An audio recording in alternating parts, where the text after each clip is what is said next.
नमस्ते दोस्तों, ये रील मैं मीडिया के बंधुओं के लिए बना रही हूँ क्योंकि मैंने कुछ प्रोटेस्टर्स को जो कि गटर छाप, अनैतिक, अश्लील बिहेवियर सड़क पर बच्चों के सामने, बुजुर्गों के सामने, महिलाओं के सामने डिस्प्ले कर रहे थे, उसको नॉर्मलाइज करने से मना किया है कि we do not accept this in this society. हम लोग नहीं चाहते कि हमारे घर के बच्चों को कोई जो है अपनी अश्लील हरकतों से जो है टाइम से पहले सेक्शुअलाइज कर दे। हमारे घर के बुजुर्गों के सामने जो है हमें शर्मिंदगी महसूस कर, हम नहीं इस तरह का बिहेवियर एक्सेप्ट करते हैं, उसको नॉर्मलाइज नहीं होने देंगे। तो मीडिया जो है मेरे खिलाफ गैंगअप कर रही है और ये नहीं बताएगी कि जैसे स्काई रूट जैसे स्टार्टअप की मैंने कितनी बड़ाई की, हमारे देश के जेनजी जो हमें इतनी ऊंचाइयों पे लेके जा रहे हैं, नीट के छात्रों को मैंने खुद स्वयं जो है कितनी बधाई दी। और ऐसे बच्चे जो कि अपने परिवार की जिम्मेदारियां उठा रहे हैं, हमारी टीम में भी ऐसे बच्चे हैं, हमारे घरों में रिश्तेदारी में भी जेनजी भाई बहन हैं जो कि हमारे बड़े काम संपन्न करते हैं, लेकिन कुछ चंद फॉलोअर्स के लिए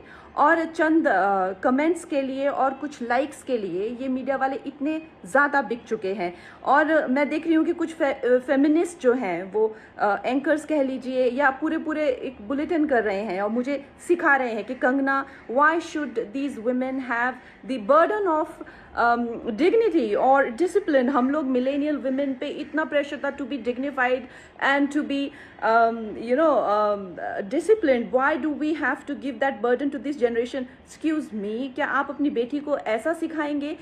डिसिप्लिन में रहना या मर्यादाओं में रहना कोई चॉइस नहीं है। भौंडा प्रदर्शन तो हर कोई करना चाहेगा, लेकिन अगर आपको समाज में रहना है और संविधान के हिसाब से आपको चलना पड़ेगा, जिसका मतलब है कि आपकी आज़ादी वहाँ ख़त्म हो जाती है जहाँ मेरे नाक और कान शुरू होते हैं। तो आप भौंडे बनकर सिर्फ अपने कमरे में रह सकते हैं, बाहर आकर आप मेरे आराध्य, चाहे आपको मेरे माता पिता के लिए कोई सेंटिमेंट ना हो, मेरे घर के बच्चों के लिए कोई आपको भावना ना हो, उसका मतलब ये नहीं है कि आप उनको सड़क पर सेक्सुअल गालियाँ देंगे, उनके मान को हानि करेंगे। मेरे आराध्य, मेरे भगवान हो, चाहे मेरे नेता हो, प्रधानमंत्री जी से जो है लोग उनको एग्जाम बडी कहते हैं बच्चे, उनके साथ में कितने लोगों की भावनाएं, कोई उनको लीडर मानता है, कोई उनको दोस्त मानता है, कोई उनको परिवारजन मानता है, कोई उनको भगवान मानता है। उसी तरह से आप किसी की फीलिंग्स हर्ट नहीं कर सकते हैं। ये कोई कूल बनना नहीं है, ये एक बेसिक सिविक सेंस है और अगर आपको ये नहीं आती है तो आपको सीखना पड़ेगा।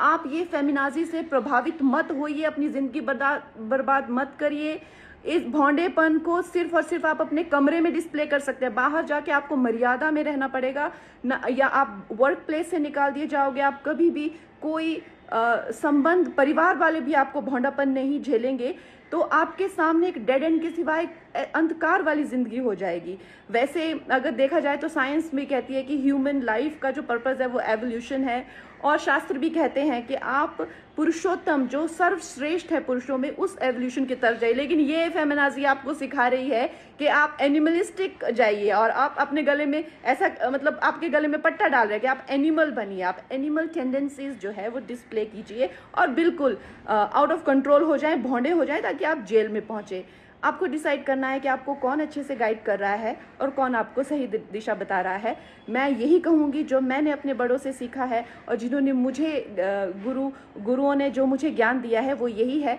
कि ये हमें जो जीवन मिला है वो इवॉल्व होने के लिए मिला है, रिग्रेस होने